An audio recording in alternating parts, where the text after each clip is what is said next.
Welcome to Beyond the Plan, where we are already laughing and joking. I'm Ashley Kwame. This is my partner in crime, Dr. Megan Lertz. And today we are here to talk about referrals, client referrals. And Meg has brought up in conversation with me and has even spoken about it, just very interesting points, perspectives around this idea of creating client referrals. How do they work? What's not working? Why does it not work? What should you be doing? Just all the great things here. And so for today, we're going to talk about, for advisors, all about client referrals. Meg, where do you want to start with this? I think it can be helpful to maybe start with like what I see are common problems. Like when, advisors tell me, that they're asking for referrals and, they tell me about what they're doing and how they're doing it. There's sort of three things, that often come up. One is the belief that like because your client likes you, because they're your client, that somehow they're also your friend.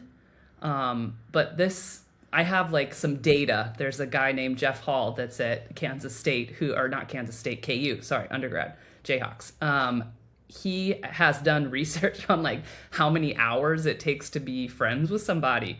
And it's really high. It's like 200. It's very similar to, yeah.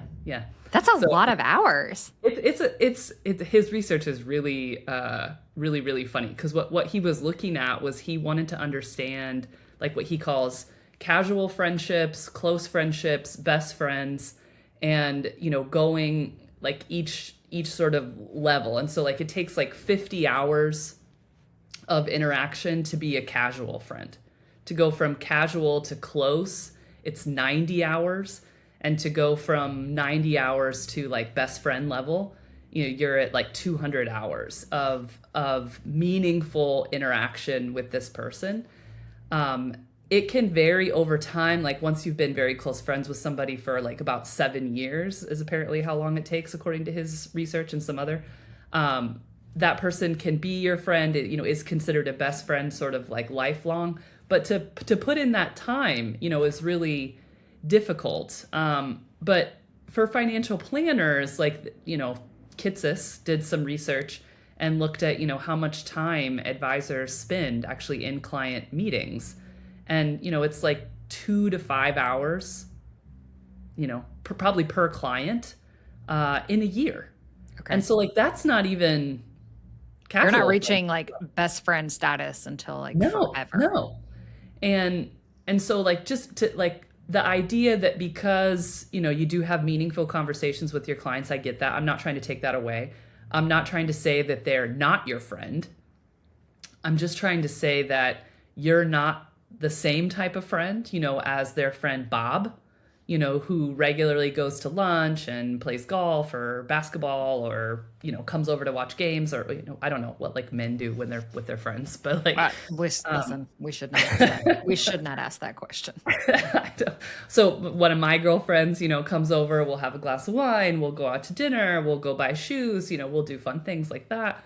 But like, you're not that. And I don't think that any advisor would try to argue that they necessarily are, but it's that level of friendship that is required if it's going to be like, oh, I'm going to do this because you're my buddy, And so if we let go of like, well, I know these people, like I'm friends with them, like it doesn't help you to ask referrals and believe that they're your friend, because that's like not the right strategy for the relationship that we actually have. And it's still a good one and still a profitable one and still one that you can get referrals from, but it isn't going to be like well, you're my friend, so this is going to work out.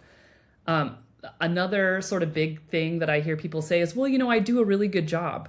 Well, like it's literally your job to do a good job. Like if you did a bad job, I was hoping that was going to be your next response. yeah, It's that the would be like a bigger issue. And, to that point, there have been, I think it's like eMoney has looked at this. I believe Absolute Engagement has looked at this, Julia Littlechild's company. And what they have found is that, clients that say, even, I love my financial advisor, they're great. It's still only like 33% of those clients have given a referral. yeah. And so it's what's going on then? It's not the time that we're spending with them, and it's not, the fact that you've done a really good job. That's not making everybody give you a referral. Maybe some, but what is more interesting, again, this other data from Dimensional Funds, from Julia, and I feel like there was another group that I also looked at that also had some data on this. But most, uh, if you look at, like, if you ask clients, why they gave a referral or what was going on the last time they gave a referral, it was because their friend, or their sister, Mm. needed help and said, hey, Ashley, like, you're a smart lady when it comes to money. I know that you have a financial advisor. Um, would you mind introducing me? Like, I have some financial questions. Or, the person is just talking and you're like, well, you're married to Clayton. So you could be like, well, these are some pretty interesting, this is an interesting situation, that you're in. And certainly I like talking about money and I like talking about feelings, but like my husband, Clayton, he actually is a financial planner and would love, to do a Monte Carlo analysis for you or whatever it is. He would. Um, Yes. he Yes, would, he he would, would. he would be thrilled. Shout out to Clayton and Monte Shout Carlo out. analyses. Hashtag. Uh, I don't know what the hashtag would be. I just felt like that was appropriate. I feel like what you're saying here, though, Meg, is that in those scenarios, the client who is referring, it's more about them being helpful to their friend or to this other person. It's not necessarily about being helpful to their advisor or to this Right, advisor. Is right, that right. right? The referral activity is happening because of something that's going on in the client's life. One of their friends has been like, "Hey, I need some help," or "Hey, do you know somebody?" Not so much the advisor saying, "Hey, do you know somebody?" Like, Right. it's coming from the other side.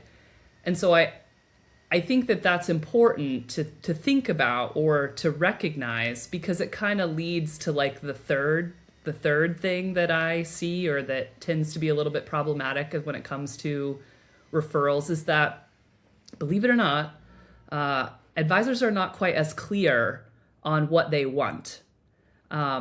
Because, we do have those moments where, my friend Susan's like, "Hey, Megan, you know lots of financial advisors. Could you introduce me to somebody?" And I could say, "Yeah, Susan, I know lots of financial advisors. In fact, my partner, her husband, his name's Clayton. He's so great. Do you wanna talk to Clayton?" Well, my friend Susan, may never call Clayton. But if you were to ask me, have I ever given a referral to Clayton? I'd be like, yes, of course. I've told like many people about, how great he is and how kind he is and a great financial advisor. But if Clayton never gets a phone call, oftentimes in Clayton's mind, and probably all of you listening in your mind, then that's not a referral. Right. And so this is on the advisor, believe it or not, to be clearer than, about what you want. It's not just you want a referral. What you really wanted was an email. What you really wanted was a phone call. What you really wanted was to be invited to lunch, like with this other person, and have a friendly handoff, of some kind. That was what you were probably after. But if we haven't ever articulated that, Mm. I absolutely believe, because if you ask clients, they tend to think that they refer more than you guys think that they refer. And I think it's this, that they do get asked, but they don't give the right type of handoff, that actually formalizes the introduction. Yeah. Now, There's a it's gap. here. Yeah, there There's a is a gap. Like I hear like I'm trying to synthesize just kind of everything and my takeaway is that there's this gap between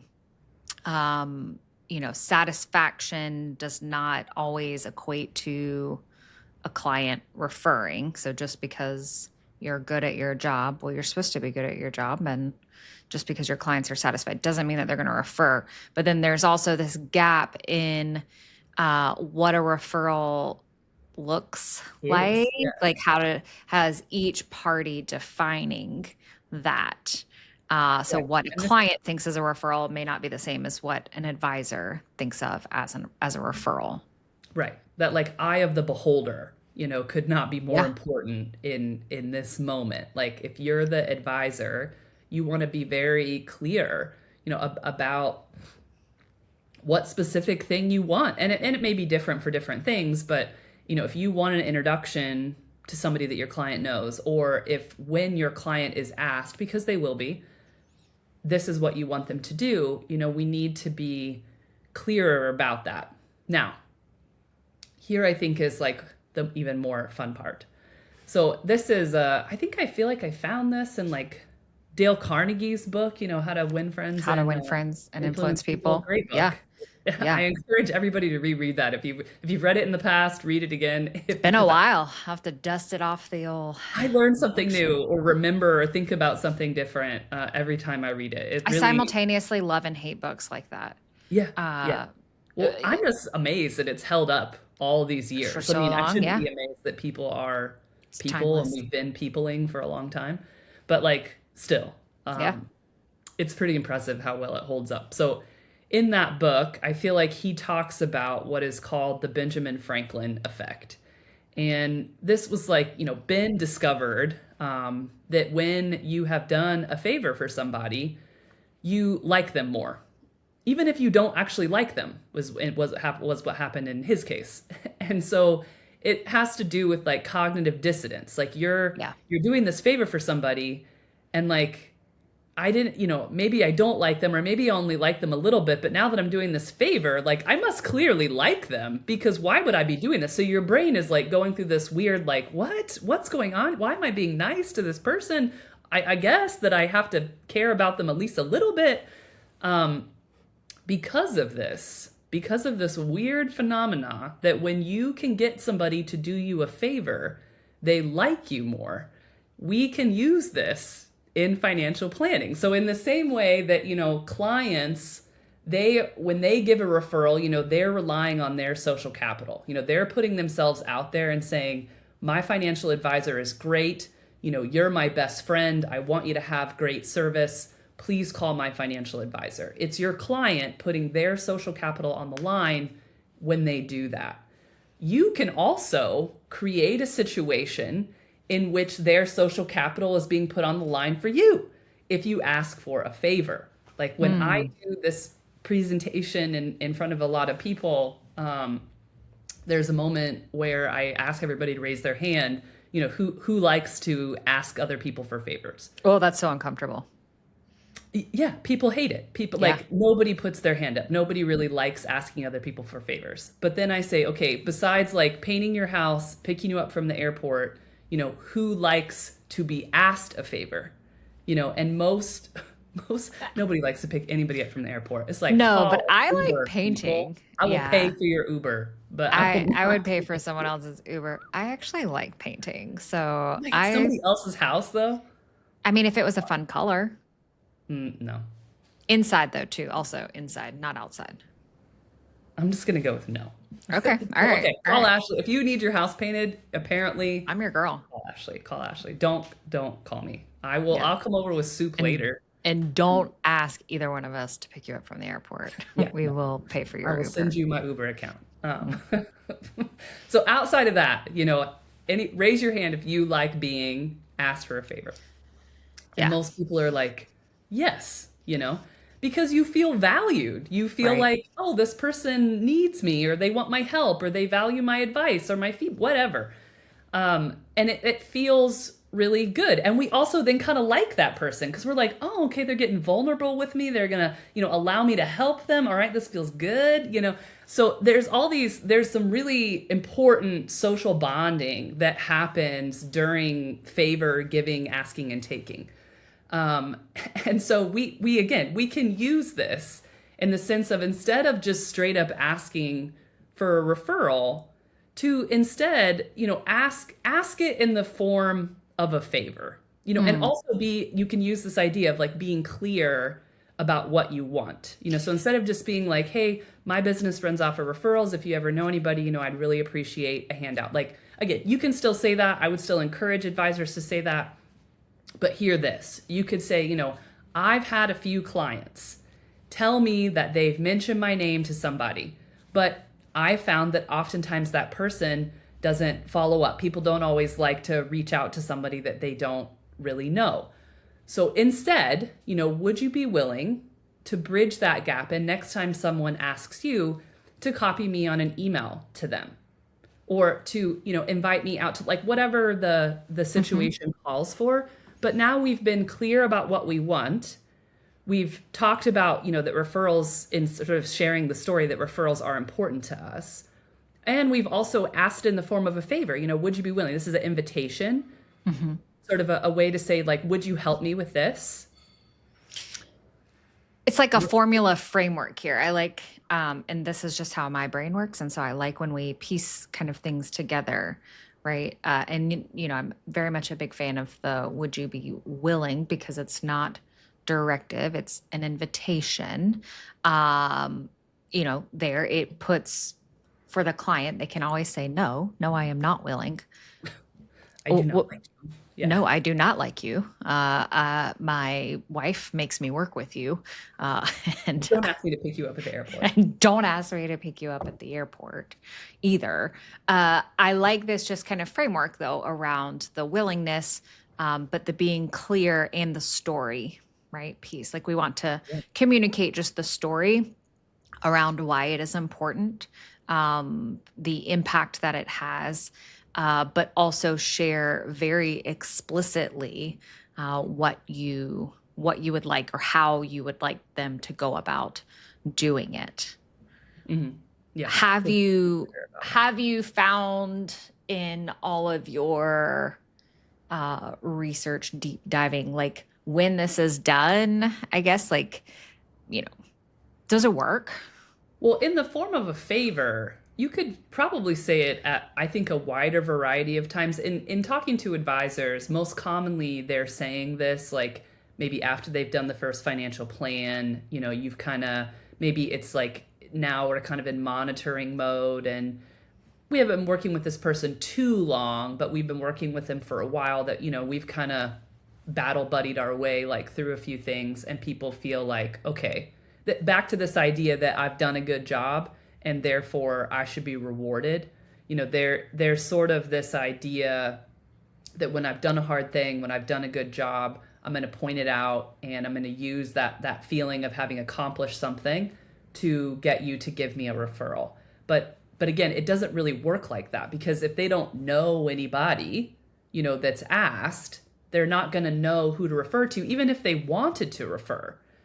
So I think that there is a greater probability that if you do this sort of favor thing, and you could talk about it in all kinds of different ways. Like imagine you're in a marketing meeting and you said, "Hey, I've been like, actually, okay, another thing that I learned from Julia Littlechild related to this idea, is that, well, as we've talked about, as I've certainly talked about many, many times, people don't know how to talk about money. And they really don't know how to like tell stories, about their financial planning process. Like, people, not that they're dumb, but it's like they've never done it. And then now they're doing it. And they think, okay, that's good.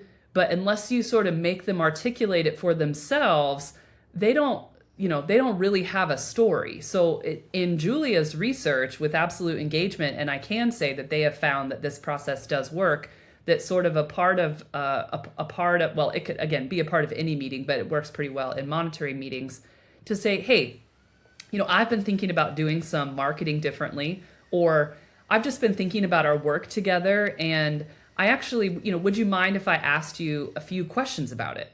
And of course, your clients aren't going to care. They're going to be like, yeah, you do a great job. Ask me whatever you want.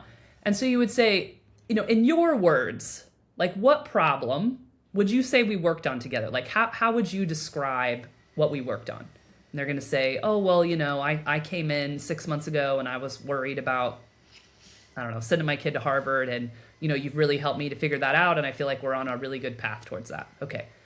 Then you can say, okay, great. I agree. We were definitely working on the project for getting your kid to Harvard, and I feel good about that.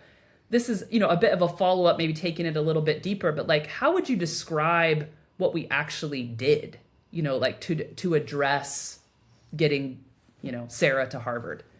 And maybe the client would be like, well, you used your financial planning software, and we looked at whether or not Sarah was entitled to any sort of scholarships and things like that, and we put together a plan, of how much then we needed to save versus like scholarships we thought that she could get. And I feel like we organized it in a way that like we came to a monthly amount, but there was like a lot of different pieces that we were considering. Yeah, like that is a great way, to describe that. And then you would say, so like last question, thanks again for like playing along here. What do you feel was the greatest impact, from coming and working on this together? And like, what do you feel is the greatest accomplishment? And then people might say like, well, I'm not worried. Like my kid's gonna go to college. They're gonna go to the college that they want to go to, and I'm not gonna go broke in the process. I feel really good about that. So, in many ways, you have just helped this client to be able to articulate, their experience of having a financial planner and the benefits that come from that. And so, there is now a greater likelihood that you've encouraged them to say these words out loud and kind of articulate their own story. That if they were ever at a party and someone be like, oh yeah, I heard Sarah's going to Harvard, like, hell yeah, how'd you manage to pay for that? Like there is a much greater probability that your client would be like, actually, my financial advisor and I sat down and we looked at all this kind of stuff and we brought Sarah in and we did this, that, and the other. And like, Sarah's going and it's going to be great. There is a much greater likelihood that they would share something like that, having had the opportunity to articulate it in your office. And so you are helping them to have the language that would make the referral stronger. You're helping them to have ideas about like when giving that referral, if somebody else is talking about college planning, maybe not even asking, your client, but just talking about it, they may be likely to speak up because now it's something that they feel accomplished about, that they went through this process and have learned something. And through that conversation, maybe that person would ask, hey, well, your financial planner, sounds pretty great.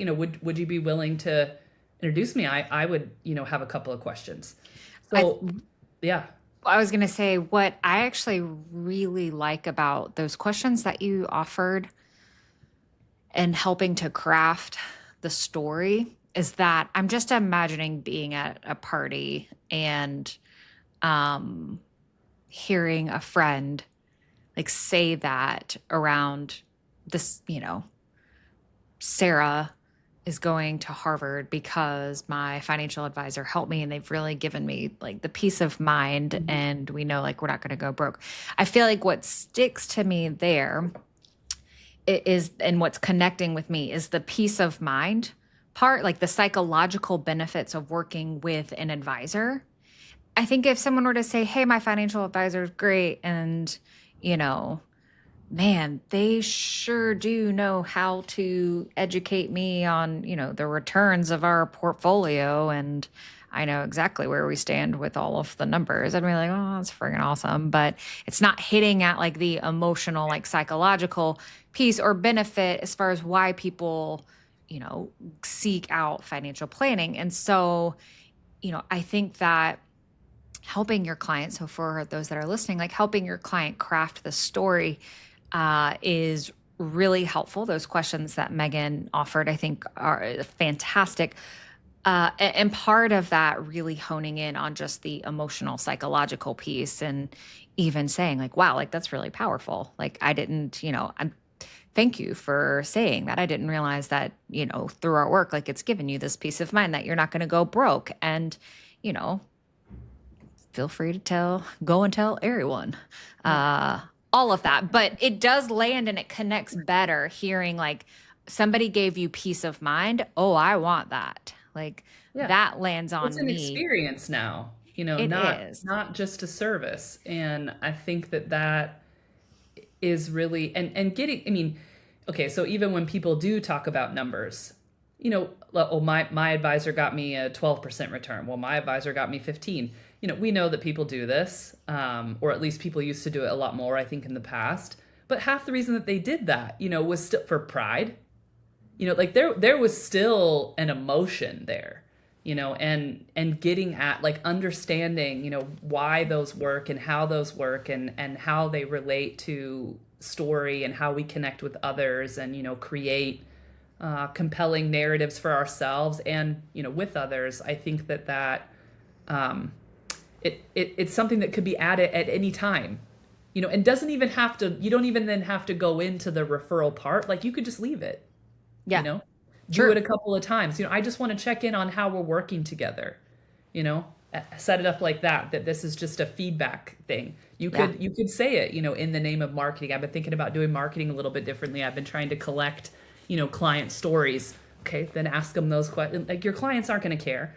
No. And it has that dual benefit of, not, now they have some language, but a lot of times, in kind of getting at some of that reflective happiness, getting at some of that, what we worked on together, and now we're proud of it. This also has some lovely relationship glue for you and the client, as well. Well, and So one of the other things I guess that I'm thinking about here is on the client end. Well, so certainly walking through that story is valuable and validating for for sure. why I hired you in the first place. But the other thing that I think about is that when a client does make a referral to someone, that also validates their decision to work with and hire you. 100%. And that is really what you want, right? Just a lot more just validating experiences on the client end for why should I continue to work with John, my advisor? Well, if I'm referring him, as you said earlier, like, I must like him, and that must be a good decision Right. that I have made. And we all want to, you talked about like cognitive dissonance and like other biases. Like, we all want to feel like we're making good decisions. Right. And so clients that are referring, like, that's going to feel like a good decision for them and validate the work that you're doing, but their reasoning for staying with you. Yeah. I think it all just keeps circling back to, like, how can we build social capital? Like, these loops of social capital where we feel good about each other, we feel good about our work together, we feel good about sharing that. That that is so unbelievably important. And I it is a better way. And I also think, as financial advice, like, the other thing that comes up when I talk about referrals is, a lot of people, like, a lot of advisors say, well, just kind of gives me the ick, to ask it. Like, I get it. I know I need to say it. I know it matters to my business, and it does. But they're like, but I just don't want to say it. Like, it feels yucky, to say it. Okay. But if you say it like that, like in the form of a favor, hey, I know that people do it. I know that people give out my name, and I really, really appreciate that. I have found, that people don't always call because it's weird, to, like, talk to somebody that you don't know. So the next time that happens, would you be willing to just, like, copy me on an email? We've made it's not icky now, because you've just asked it as a favor. If they can just do what Yeah. they probably were already doing, we're Right. insinuating that they're already giving referrals. Right. Less weird, less ick. Less ick, super less weird. I am curious, because I've heard through the grapevine. I don't know who's on this grapevine, by the way. Okay. I'm just saying Okay. that. Is it Uh, the I know I was raisins? thinking about the raisins. You remember the little raisins, like, figurines? Those just like came to my mind. That maybe dates me. um, my grandparents had all the raisins, Yeah, and I used to. my family did too.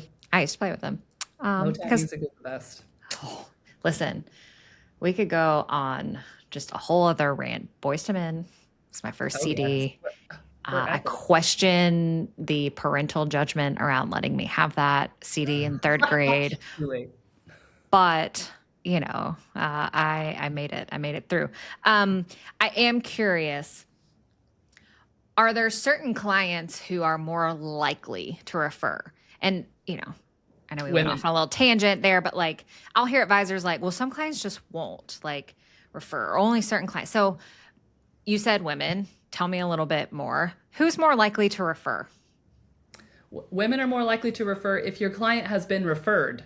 Like so your client is Oh, Susan okay. and Susan invites Maria. And so now you're working with Maria. Maria is more likely to give you a referral Because than other she was clients referred. because she has had the referral process and it was good. Mm. And so she's like, "Oh no, this is cool, to be referred." And so that can be So I'm hearing it's probably a great idea if you are not. I would imagine most firms or advisors do this, but keeping track of yeah, who's how, referred. Yeah. yeah, or just, hey, how did you hear about me? How did you come to Mhm. get my information? Like keeping track of that information, even, Yeah. because it's like, well, I reached out through your website, contact me form, but actually Susan's the one that told me that I should reach Yeah. out, you know, to you. That could be helpful information so that when you go to, just understand some of the analytics behind it, you can go, wow, actually, yeah, so and so and so and so made a referral. Maybe I should revisit just that conversation at our upcoming meeting and talk a little bit more just about that. So that's interesting. And women, why women? Just a few different people have looked at this, and it seems like they are just more likely to refer. I mean, I'm sure we could get into some like psychological and maybe even. It's because we're just great and helpful and great. I mostly think that. I mean, we can just leave it at that. Women, we be better.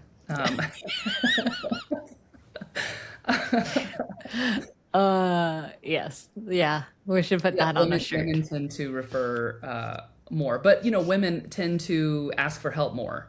So like there's some again, I don't know if it's evolutionary psychology that's led us to this. I don't know if it's Sure. just psychology. I don't know if it's communication skills. That because again, women are not better communicators than men. There is absolutely no data for that. Women don't even we're not even nicer than men. Like that's not even Yeah, like a no. thing. I think sometimes we're meaner, but we do tend to do things like ask for help, and even the very old like women will ask for directions and men won't. Like there's something there. I've never taken the deep dive on like why that is, Sure. but yeah, women do tend to refer more, probably just because of the way that our social networks work and how comfortable or uncomfortable, um, we are and allow our vulnerabilities within our relationships to be to where Yeah. we could say, hey, I'm struggling with this, whereas maybe men would have a more difficult time saying that. I don't know that for sure, but just that sort of like whatever that wavelength mentality is, wherever that comes from, that seems to also impact referral behavior, Mm. at least a little bit. One other piece of like just an idea that I would offer is like again we've been talking about referrals and like how important it is to ask for referrals and asking in the form of a favor. But I also just think there's real value in asking clients for favors. Like if like maybe your client has like a rock star CPA and another one of your clients needs a CPA. You could always say like, "Hey, don't you have that really great CPA? There's another client at the firm that's looking for a CPA. Would you mind, doing me the favor of giving me their number so that I can, get the other client in touch with this CPA?" Now you've asked for a favor. You've made them feel good about their relationship with their CPA.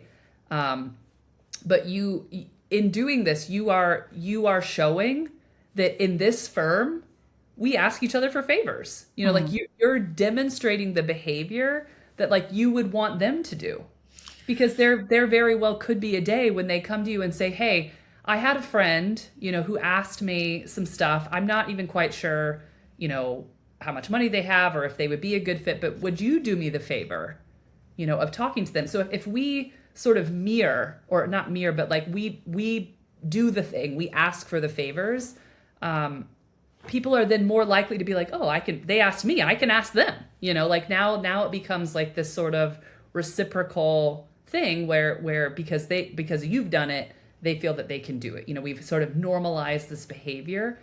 So I would also encourage that you think of ways to ask your own clients for simple favors, whether it's an estate planner or a CPA, or, hey, you mentioned that, you went to some resort, like, what was that place? Would you mind doing me the favor of like emailing me the name of it? Or, doesn't have to be like call the resort on my behalf. Just using that language and asking for, small pieces of information or meetings and things like that. That likability piece, like just there's a modeling, right? Kind of what Mhm. you're like, we model how to ask for help. We also normalize it, which is important, very important. But we're also like, incrementally just increasing that likability factor, Yeah. you Yeah. know, there and deepening then the relationship as a result, which is great and is wonderful. I have seen the asking for favors, connecting to other professionals work really Hmm. well.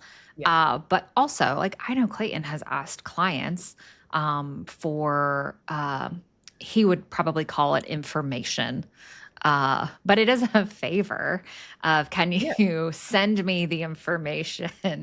on, this location or this travel agent that you guys used, or Hmm. the name of that, and so um, I think that there might be some ways that advisors may already do that, Oh, for but sure. they don't think about it in terms of building that trust equity, relational equity, whatever kind of equity you want to call it, between them, that Hmm. may increase the likelihood excuse me, of your client referring, Hmm. and also, as you like to say, making the relationship stickier Yeah. as well. Yeah. Yeah. I mean, it's like back to like Adam Grant's book, the givers and the takers. Oh If yeah. you're a giver, and other people will, yes, I mean, you'll have people that meet you and they're takers, and that's fine. But this sort of giving activity, like the more you give, the more you actually get back. And so if you can find, small ways to think about that and do that in all of your client relationships, again, remember that people like it. They feel good, they feel important, they feel special, they feel valued when you ask them. And so don't be afraid to do that, especially if it's small things. And then this is your, again, as Ashley said correctly, I couldn't think of the term, modeling, the behavior that you want.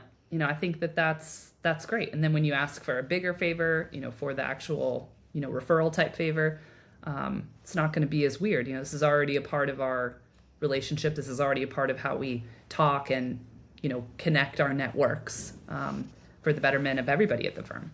100%. All right, Meg, as we wrap things up here, well, I don't want to ask you this question because I feel like you would say yes, but I want to ask, have we missed anything around referrals that you feel like, for today's conversation purposes, I don't know, advisors should know? I don't think so. Oh, Yeah, I actually don't have any more to say on this topic. I mean, I think that referrals are really important. And even from like the Kitsis research, it's the number one way that people grow. It's the least expensive way that you can grow. And, it either we're not quite doing it the way that we should, or we just feel yucky about it, and so maybe we don't do it as often as we could. Hopefully the things that we've talked about today, bring in some nice social capital psychology, and give you some other ways, to either think about phrasing or just to think about, what it really is that you want from the client, or want the client to do when this referral activity happens. I think that can be really helpful. yeah, I love all of that. My hope is that for those of you that are listening or watching on our YouTube channel, that this leaves you just feeling a lot more confident Yeah. around how to do it. And sometimes just learning how to do it can really be the thing or make the difference in actually taking a step for it. So if making referrals, as Meg has shared before, has just felt like uncomfortable or icky for whatever reason, my hope is that through listening to this conversation and all of the great points, suggestions, scripts, even that Meg has offered, I hope that you feel a little bit more confident and that you ultimately go out and do it. Uh, there. Yeah. Yeah. Just do it. Yeah. My check mark was like the wrong. I don't know. Are we gonna get like a Nike endorsement now? I don't know, but I just hope that Nike doesn't send us a letter That of would be bad. like, Yeah, that'd be that bad. would be bad. So, yeah. Which is why I kind Don't of tell did them. the silent, like, check there.